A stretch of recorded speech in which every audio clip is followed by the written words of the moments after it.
Thomas Brennan's hands trembled as he stared at the small face peering through his cabin window. The child couldn't have been more than 5, with wild copper curls and eyes the exact shade of green that haunted his dreams. Those eyes, Sarah's eyes, she looks like my wife, he whispered to the empty room, his voice cracking like dried leather. The child pressed tiny palms against the glass, breath fogging the pain in desperate puffs. Behind her, a woman in tattered black dress swayed on unsteady feet, clutching a carpet bag that had seen better decades. The widow, he could tell by the way grief carved shadows beneath her cheekbones, seemed ready to collapse. Thomas hadn't spoken to another soul in 3 months. Not since he'd buried Sarah and their unborn child beneath the oak tree that overlooked the valley. Not since he'd sworn off human connection forever. His cabin sat isolated on the ridge, surrounded by nothing but wind and the ghosts of better days. The knock came soft but insistent, then again more urgent. He opened the door to find the woman swaying dangerously, her face pale as winter snow. "Please," she gasped. "My daughter, we haven't eaten in 2 days."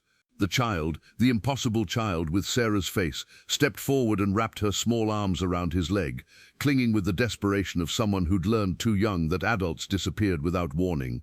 Thomas felt his carefully constructed walls crumble.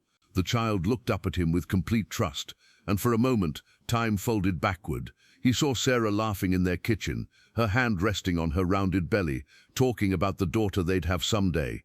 "What's your name?" he asked, his voice barely audible. "Emma," the child whispered against his leg.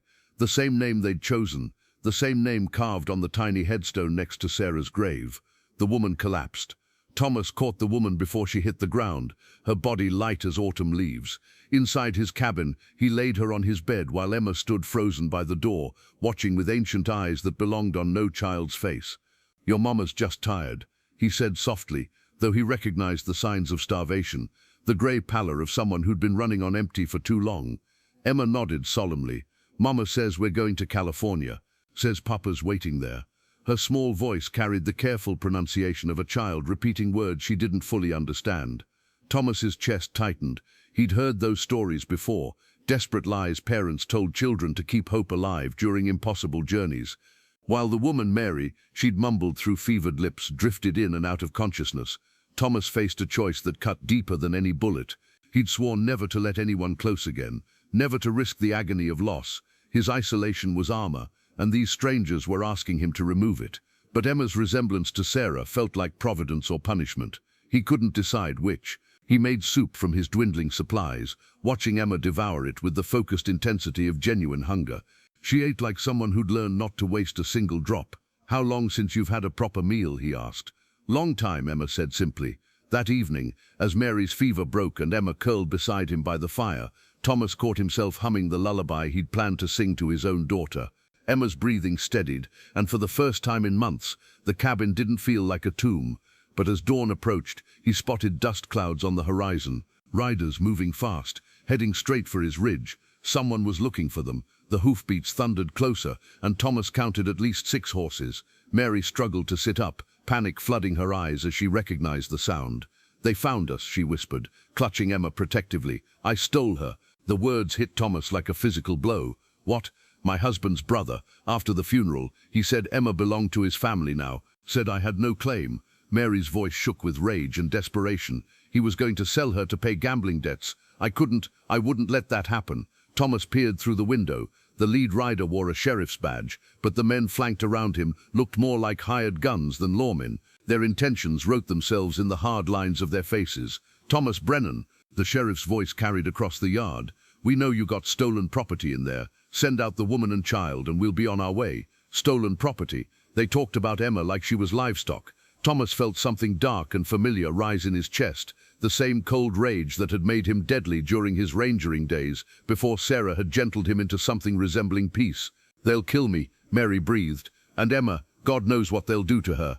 Emma pressed against Thomas's side, trembling but silent. She'd learned young when to disappear, when to make herself small. The knowledge broke his heart. The sheriff called out again, impatience sharpening his tone. "We can do this easy, or we can do it hard, Brennan, but we ain't leaving without what we came for." Thomas checked his rifle, muscle memory taking over. 6 men, good cover from the cabin, but if shooting started, Emma could get hurt. "Stay behind me," he told Mary, then looked down at Emma. Remember what I said about the root cellar? She nodded, eyes wide but trusting. The ultimatum came at sunset. Surrender them by morning, or face the consequences. As darkness settled over the ridge, Thomas found Emma sitting by Sarah's grave, her small fingers tracing the carved letters on the headstone. "Is this your little girl?" Emma asked, with the devastating directness of childhood. She would have been. Thomas's throat constricted around the words. Emma studied the second, smaller stone. "Emma, like me, like you." They sat in comfortable silence, watching stars emerge overhead. Finally, Emma spoke again.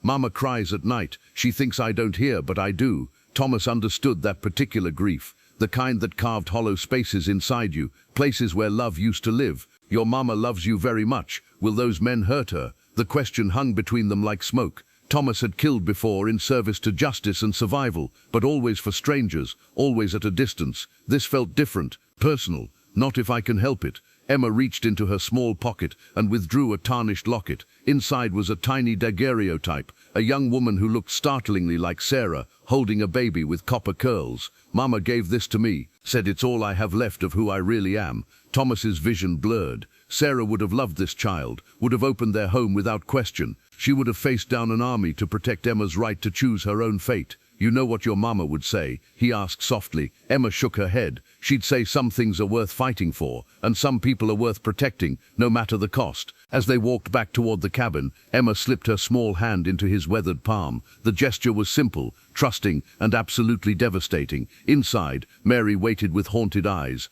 "I won't let you die for us." But Thomas was already cleaning his guns, his decision made. Dawn broke blood-red over the ridge, and Thomas stepped onto his porch alone, rifle cradled casually in his arms. The sheriff and his men had positioned themselves in a loose semicircle, confident in their numbers. "Where's the woman and child, Brennan?" "Gone," Thomas said simply. It wasn't entirely a lie. Mary and Emma were hidden in the root cellar, with instructions to follow the old deer trail to the neighboring ranch if shooting started. The sheriff's face darkened. "We tracked them here. Tracks go lots of places. Doesn't mean they stayed." What followed happened fast and brutal. The hired guns reached for their weapons first, mistaking Thomas's stillness for weakness. They'd forgotten that some men grew more dangerous in quiet moments, not less. Thomas had been preparing for this his entire life, the moment when everything he'd lost would demand payment in blood and choice. His rifle spoke with the authority of righteousness, and when the smoke cleared, 3 men lay still in his yard. The sheriff, wounded but alive, stared at Thomas with new understanding. "You're protecting them. They're under my care now. The law failed them first." Thomas's voice carried the weight of final judgment. "Tell whoever sent you that Emma and Mary disappeared. Tell them the trail went cold. Tell them whatever you need to tell them, but if I see any of you on my land again, you won't ride away." The surviving men retreated, carrying their wounded, understanding that some battles weren't worth winning. Later, as Thomas helped Mary and Emma emerge from their hiding place, he made them an offer that surprised even himself. "Stay, build something here, start over." Mary's eyes filled with tears. "We can't ask that of you. You're not asking, I'm offering." Emma tugged at his sleeve. "Will you teach me to read the names on the stones?" "Every letter," he promised. Years later, visitors to the ridge would find a thriving homestead where a bitter hermit once lived. They'd see Mary tending her garden, Emma grown tall and strong, and Thomas teaching neighborhood children to read beneath the oak tree that shaded 2 graves and sheltered infinite new beginnings. But they never heard the whole story, how sometimes salvation comes wearing the face of your deepest loss, how love can resurrect itself in the most unexpected forms, and how a man can find his way back to the light by choosing to protect what matters most. The last thing visitors always noticed was how Thomas looked at Emma with the fierce pride of a father, and how she called him Papa without ever forgetting the mother who'd sacrificed everything to save her. Some families are born, others are forged in fire and choice, and the unbreakable bonds of shared survival. On quiet evenings, when the wind whispered through the valley, you could almost hear Sarah's laughter mixing with Emma's, as if some blessings echo across generations, refusing to be silenced by death or distance or the passage of time itself.